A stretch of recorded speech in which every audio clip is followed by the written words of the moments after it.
Welcome to VOP Business Show. I am Kayla Abraham. We begin with the impact of fuel subsidy on the cost of living in Nigeria, which has become a complex issue that affects many people.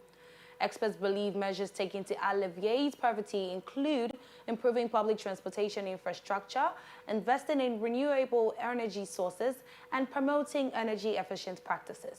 Unlike countries with diversified energy sources or reliable electricity, most Nigerians rely on premium motor spirits for transportation and off-grid electricity. This high demand creates a spiral effect when there's a challenge with the supply or price of PMS. Besides, the immediate inflationary consequences of subsidy removal have also been a key concern for stakeholders since PMS is an essential commodity.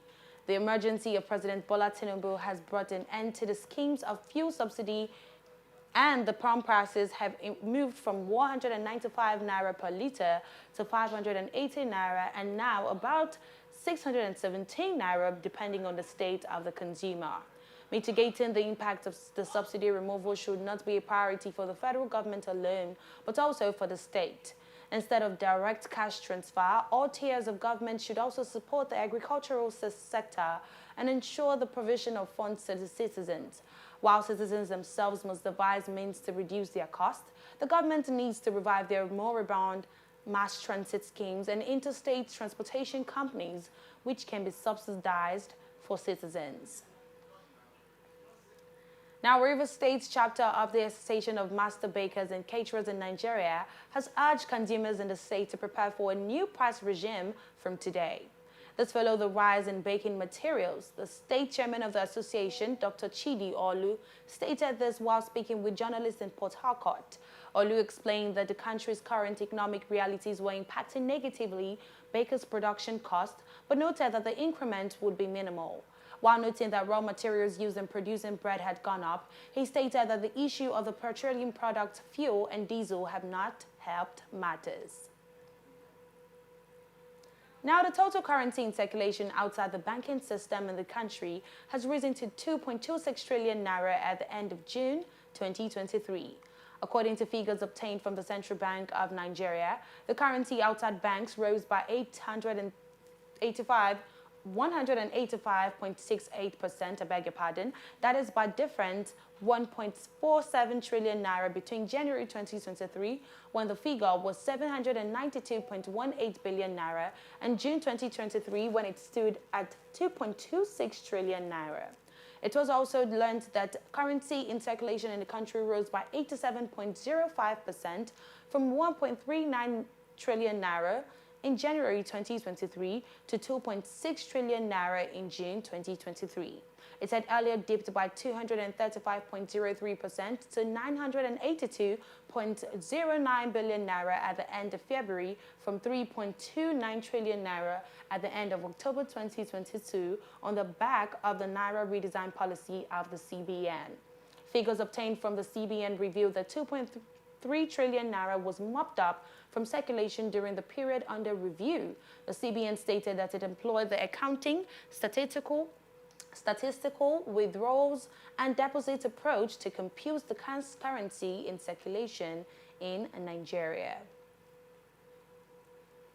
The price of petrol may rise further as international market data reveals that the commodity has gained 20%. At the beginning of 2023, Brent crude traded around $78 per barrel. However, last week, the international benchmark hit $83 per barrel. On the other hand, petrol prices started the year at less than $2.50 per gallon. Last week, it hit $2.90 per gallon, and analysts stated that it could reach $3 in the new week. A weak currency and inflation had caused the rise in the dollar against the naira to as much as 820 naira per dollar recently, before dropping to 776 naira per dollar as of Saturday. In Nigeria, petrol prices had risen from between 198 naira per litre to around 617 naira per litre since deregulation of the downstream sector by President Bola Tinubu on May 2029. Due to lack of functional refineries, Nigeria still imports its petrol despite being an oil-producing country. Following 2 weeks of suspension by the Nigeria Civil Aviation Authority over safety concerns, the management of Max Air Limited is set to resume its domestic flight operations. The airline in a statement assured its passengers that the safety issues raised had been addressed.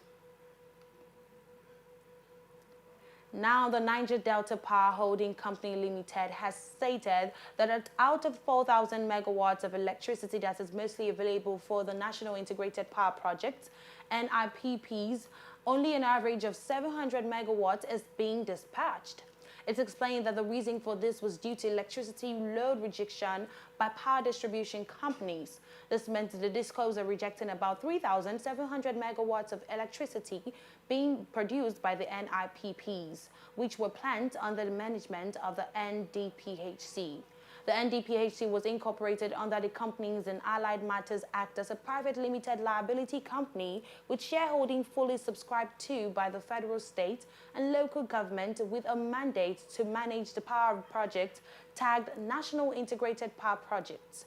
The system operator is an arm of the Transmission Company of Nigeria, an organization owned by the federal government which transmits electricity generated by power generation companies to distribution firms across the country. Nigeria's power generation and supply from the national grid had continued to hover between 3,500 megawatts and 5,000 megawatts despite the enormous need for electricity by the about 200 million citizens of Nigeria.